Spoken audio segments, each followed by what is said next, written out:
Hervé, enseignant-chercheur, hein, comme je disais, à l'Institut universitaire Lavigny du Vin, ça doit être là, voilà, et qui va intervenir pour finir cette dernière session sur les approches œnologiques, sur la thématique de la bioprotection et quelques résultats récents d'expérimentation.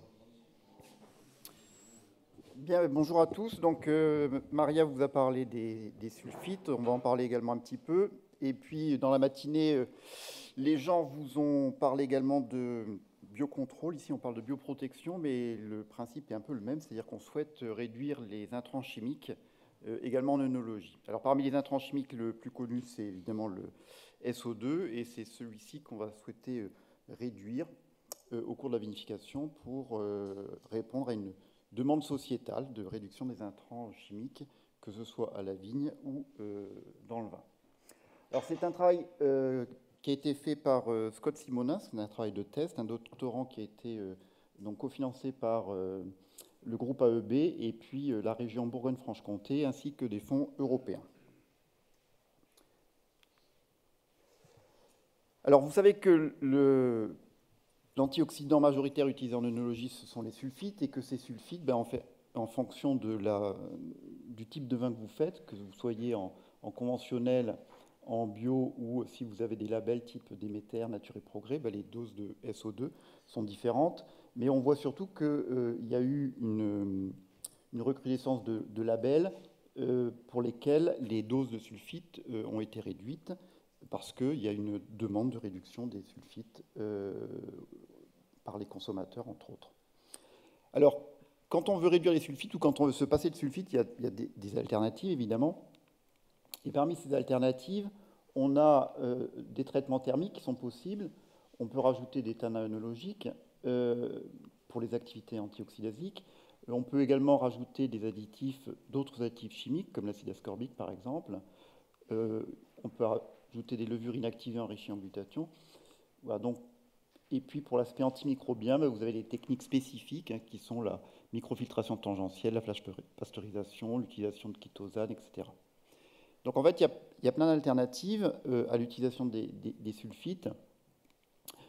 Et il y a une dernière alternative que je vous ai mise ici, c'est l'utilisation de levures non Saccharomyces qui auraient un pouvoir antimicrobien. Donc cette pratique qu'on appelle la bioprotection est une pratique qui a été beaucoup utilisée ces dernières années, même à l'échelle de la cave. Seulement, on a assez peu d'éléments sur comment ça fonctionne. Alors pourquoi ça marche déjà, comment ça fonctionne, et est-ce que ça marche dans tous les cas. Donc c'est un peu à ces questions-là qu'on souhaitait répondre dans le cadre de la thèse de Scott. Donc, c'est une alternative pour le contrôle des contaminants microbiologiques, c'est-à-dire qu'on souhaite, en utilisant un bioprotectant, réduire le développement des moisissures qui sont naturellement présentes sur le raisin et puis dans le mou de raisin, réduire également les levures d'altération qui sont naturellement présentes sur raisin ou dans le mou, et pareil pour les bactéries comme les bactéries acétiques par exemple, ou les bactéries type pédiocoque, et notamment en phase préfermentaire. Donc le principe, c'est d'inhiber ou limiter le développement de ces flores indigènes en ajoutant une flore sélectionnée, mais de type non-Saccharomyces. Alors pourquoi non-Saccharomyces ? Eh bien tout simplement parce qu'on ne souhaite pas qu'il y ait de développement. Si on mettait une cérévisie, par exemple, il y aurait un développement de cette cérévisie, un départ en fermentation, et ce n'est pas ce qu'on souhaite, puisque dans l'expérimentation que je vais vous montrer, ça a été fait en blanc et pendant la phase de débourbage. Alors, avant de parler de l'expérimentation elle-même, je souhaitais vous rappeler quelques propriétés antimicrobiennes des levures qui ont été démontrées déjà. Alors, comment ces non-Saccharomyces cerevisiae peuvent avoir une activité antimicrobienne vis-à-vis d'autres espèces ? Eh bien, une partie d'entre elles peuvent produire des toxines killers, donc qui sont souvent des peptides qui vont avoir un impact, notamment vis-à-vis de Brettanomyces, puisque ces peptides vont aller tout simplement altérer la paroi et la membrane cellulaire de Brettanomyces et puis entraîner la mort cellulaire. On peut également avoir un effet antimicrobien par un effet de compétition, c'est-à-dire que le microbe que l'on va ajouter, l'espèce que l'on va ajouter dans le milieu, elle va consommer l'oxygène du milieu ou va consommer un certain nombre de nutriments du milieu qui vont rentrer donc en compétition avec les espèces d'altération qui sont naturellement présentes. Et enfin, il peut y avoir également, lorsque l'on sélectionne une souche non Saccharomyces, que cette souche produise des composés inhibiteurs. Ces composés inhibiteurs, ça peut être des acides gras à chaîne moyenne, des acides organiques, voire même les sulfites. Alors, si on prend par exemple le Mechnicovia pulcherrima, donc, qui est une non Saccharomyces cerevisiae qui est connue et qui est utilisée comme bioprotectant, elle a un certain nombre d'activités enzymatiques qui sont intéressantes pour les qualités du vin, aromatiques du vin, notamment parce qu'il y a une activité cystine bêta-liase qui libère les thiols volatiles, il y a des activités bêta-glucosidase qui libèrent les arômes de ces précurseurs, et puis des activités protéases. Mais ce qui nous intéresse avant tout chez cette souche-là, c'est son activité anti-Brettanomyces, et qui pourrait être expliquée en partie par la capacité qu'a Mechnicovia de chélater le fer. En fait, Mechnicovia pulcherrima, elle produit ce qu'on appelle de l'acide pulchérimique, et cet acide pulchérimique chélate le fer, et donc il va y avoir une déplétion du fer dans le mou de raisin. Or, le fer est indispensable à la croissance de Brettanomyces, et ce serait un des mécanismes impliqués qui expliquerait pourquoi Mechnicovia inhibe le développement de cette levure d'altération qui est Brettanomyces. Une autre souche est utilisée, qui est Torulaspora delbrueckii, comme bioprotectant. Donc là encore, elle possède des activités intéressantes pour la qualité du vin, mais elle possède aussi des activités anti-Brettanomyces et anti-Pichia, notamment parce qu'elle produit des toxines killers, qui sont actives contre Brettanomyces, mais aussi contre Pichia guillermondi ou Pichia manchurica, et aussi Pichia membranifaciens, qui est capable de former des voiles levuriens. Voilà, donc c'est sur la base de ces connaissances qu'on a choisi d'utiliser, de tester ces deux souches de levure, Torulaspora delbrueckii et Mechnicovia pulcherrima, donc en vinification en blanc et en vinification en rouge.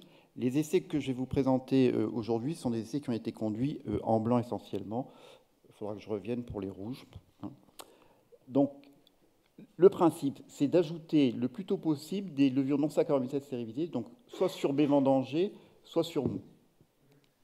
Alors, soit on met ça sur la benne à vendange, au pressoir ou à l'encuvage. Donc, les différentes expérimentations qui ont conduit ont montré que le plus tôt c'était, le meilleur, c'est le plus efficace c'était.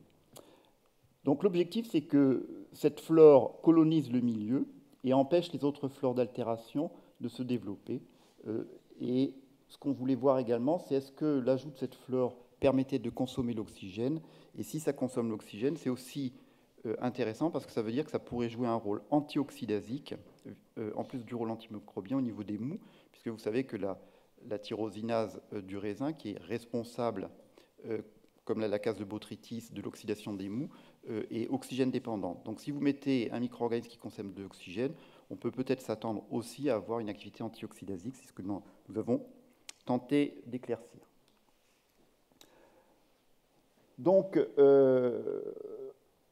on a regardé plusieurs éléments. Donc, il y a un axe microbiologique. On a regardé l'effet de l'ajout des non-Saccharomyces sur la biodiversité des mous. On a suivi les paramètres œnologiques. On a regardé l'axe chimique sur les composés phénoliques. Et puis, évidemment, l'analyse sensorielle, puisqu'il fallait savoir si le produit obtenu était correct.